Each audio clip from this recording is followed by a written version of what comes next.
Like us on Facebook, joburgtoday.tv, and follow us on Twitter at Joburg Today. Console jar lights are currently shining uniquely and proudly South African at the 300th anniversary of the landscape architect who changed the look of 18th century England. Marie's looked into what it took to adapt the lights for this occasion and British solar conditions.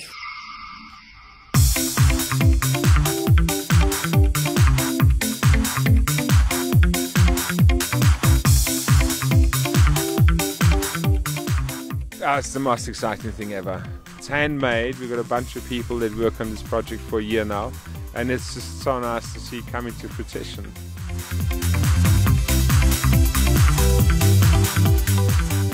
500 glass jars of South African electronics and remote-controlled sunshine. And you've guessed it, the handiwork of Joburgers. Invented and manufactured in and around Joburg. Like in South Africa, the original console solar jars also gained popularity in Europe and the UK. Earlier this year we've been approached by Laurent Louet from the Artistic Light Studio from the UK in London, and he has been commissioned to do a light show in Compton Verney, which is a big landscape park in the UK.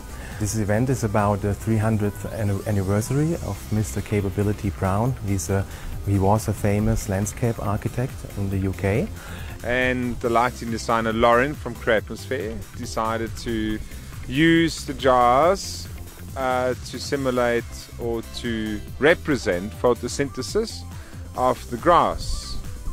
And to make that happen, we had to make them remote controlled, so we can control how much energy they use, because all we have is this tiny little jar with a tiny little solar panel, and it's got to run for 18 days. Apparently, the Compton Verney Light Show is the first time ever that so many solar lanterns are wirelessly activated in an art exhibition using the same DMX technology employed in the entertainment industry.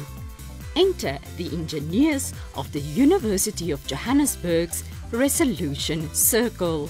It uses a lot of power when transmitting. We needed to find a low-power wireless technology in order to transmit the DMX data because of the limited power in terms of the solar jar light that we had. And then the technology that we found best suited to solve this problem was microchips MyWi. If not challenging enough, Mother Nature had to be kept in mind as well.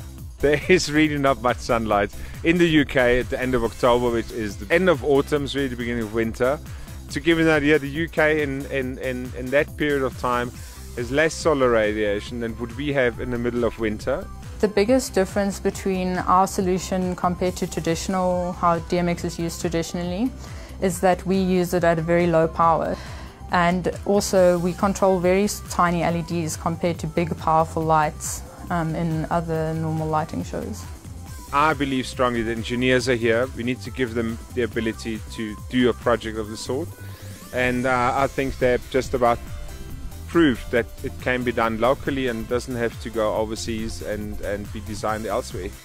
Resolution Circle manufactured the lights as well.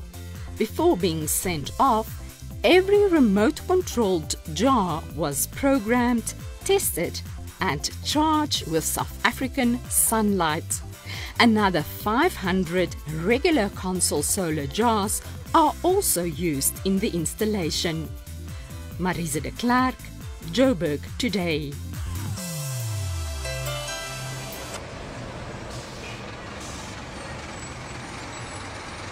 Hello everyone, my name is Kanyam Kangisa and you are watching Joburg Today. That's all for today. For more on the city, do check out our playlist. From myself, Dumi Hlapo, and the Joburg Today crew, it's goodbye.